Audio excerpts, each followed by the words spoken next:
This is India Economic Summit 2022, and I have with me Upasana Taku, co-founder of Mobikwik.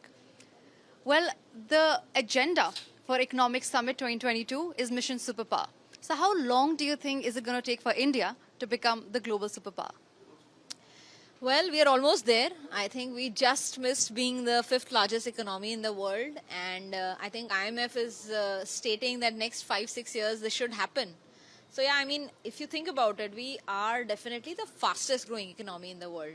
GDP is growing very fast, and I think that whether it is 4 years or 7 years, within that time frame, we should definitely be, the world's third largest economy, and therefore, hopefully, a full-fledged superpower.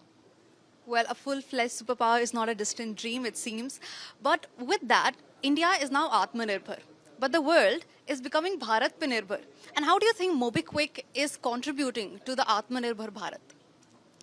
So see, 2-3 examples I'll give you. Firstly, we just saw in this whole last 2 years of COVID, most of the production of vaccines, etc., was happening here in India. And so there you go, it's not just India being dependent, but the world being dependent on Bharat. When I think about fintech, which is close to our heart and what we do here at Mobikwik, and of course, there's a billion people here who still need to be digitized, but almost 30% of India's population is now using digital payments on a day-to-day basis. And with 130 million Indians using Mobikwik, we definitely have had a major role to play in that. Now, if you think about it globally, every now and then we are thinking about or hearing about NPCI taking UPI to the UAE, people in Europe and US looking at Indian financial technology. We are definitely a superpower already when it comes to tech and engineering prowess.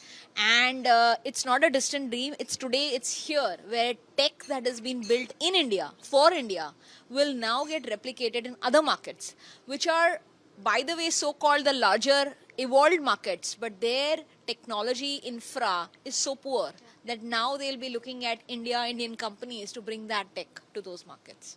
Oh, wow. Now, well, the country is living up to its glorious potential, and Republic Media Network, we here, our star-studded event, India's Economic Summit, is a celebration of that. What do you think, according to you, is the roadmap for India at 100? Wow. India at 100 it's a whole another game. I think India at 100 would be one of the most powerful countries in the world, strongest economies in the world.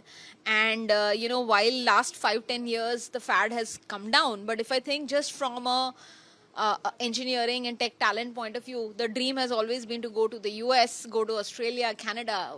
I think the trend is going to be reverse. Like we have seen in the last 5 to 10 years, people have given up, working for Google and Facebooks of the world and moved back to India and do a startup here.